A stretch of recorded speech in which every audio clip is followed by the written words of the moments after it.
那所以神在现在的最后一灾，神要如何终结就像巴别塔一样想要高举自己荣耀自己的巴比伦大城呢？从挪亚出方舟以后，新世代的人类就是挪亚的孙子宁录，他对他的族人说，创世纪11章4节说，来吧，我们要建造一座城和一座塔，塔顶通天，为要传扬我们的名。虽然神以变乱他们的口音终结了巴别塔的建造，但是呢，撒旦作为的根仍然是牢牢的一代又一代抓住人贪婪的心。所以对于这个联合世界精英垄断全球市场，用邪术掌控世界的奢华城市，神说18章5节，因他的罪恶滔天，他的不义神已经想起来了。所以呢，神要怎么做呢？18章1节，约翰说，此后我看见另有一位有大权柄的天使从天降下，地就因他的荣耀发光。他大声喊着说，巴比伦大城倾倒了，倾倒了。21节，有一位大力的天使举起一块石头，好像大磨石，扔在海里，说，巴比伦大城也必这样猛力的被扔下去，绝不能再见。这个大有权柄的天使将大磨石扔在海里，他宣告巴比伦大城不会再复苏了，他不可能再恢复他的地位荣华了。而且第8节说，他在一天之内，他的灾殃要一起来到，就是死亡、悲哀、饥荒，他又要被火烧尽。17节说，他是一时之间，他一切的富厚就都归于无有了。19节，他在一时之间就成了荒场。也就是说，当天使宣判巴比伦大城要倾倒，当他把这个磨石扔下去的时候，巴比伦大城一天之内就倾倒了。他所有的一切产业，他庞大的财富，他会瞬间的消失殆尽，成为一座枯城。那这个列国呢，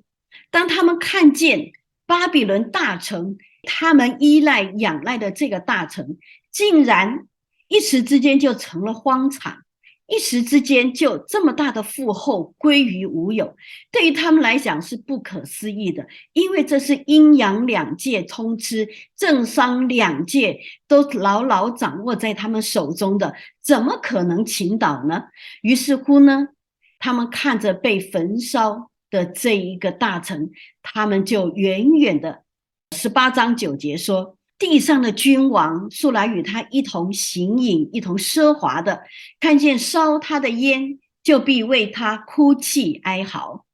然后因怕他的痛苦，就远远的站着说，哀哉哀哉，巴比伦大城，坚固的城啊，一时之间你的刑罚就来到了。那他们为什么会这样子说呢？因为各国的元首都知道巴比伦大城的经营手法是见不得光的，迟早要灾殃。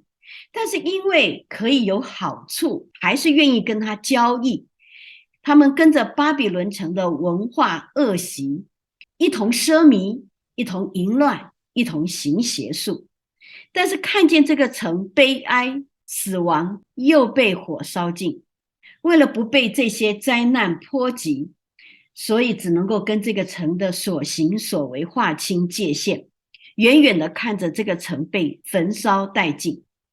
那除了地上的君王以外呢，这地上的客商呢，也为他悲哀，因为没有人会再买他们的货物了。贩卖这些货物借着他发了财的客商呢，也因为怕他的痛苦，就远远的站着悲哀哭泣。那这些地上的尊贵人，他们跟着巴比伦大城的商业暗盘，获取了不当的利益。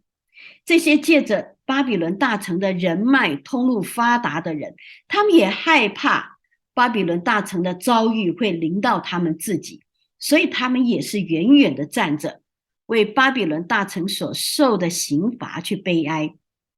那还有谁悲哀呢？17节，凡船主和坐船往各处去的，并水手，连所有靠海为业的，都远远的站着，看见烧他的烟，就喊着说：有何城能比这大城呢？他们又把尘土撒在头上，哭泣悲哀，喊着说：哀哉哀哉，这大城啊！所以不论是列国客商，还是船主水手，一切靠海为业的，看见这被焚烧的大城，都因害怕跟他一样的遭遇，也都是远远的站着为他悲哀，因为他们犯同样的罪，因为他们都是巴比伦大城的帮凶。那这个巴比伦大城最后，他除了一夕之间他所有的财富，原来的这些人脉资产，动产不动产全部都毁灭以外呢，启示录8章第2节还说，他就成了鬼魔的住处和各样污秽之灵的巢穴。那巢穴这个地方有说或作牢狱，监牢的意思。那巴比伦大城倾倒了，成了各样污秽之灵的巢穴，还有可憎之雀鸟的巢穴。那代表运作这巴比伦大城的势力组织，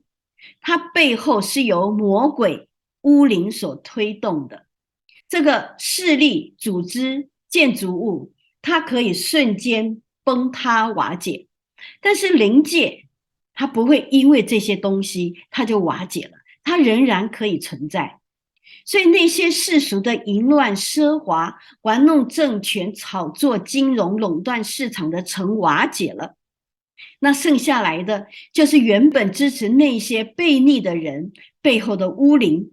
神将这些污灵曾经掌控的大城，现在成为拘禁他们的牢房。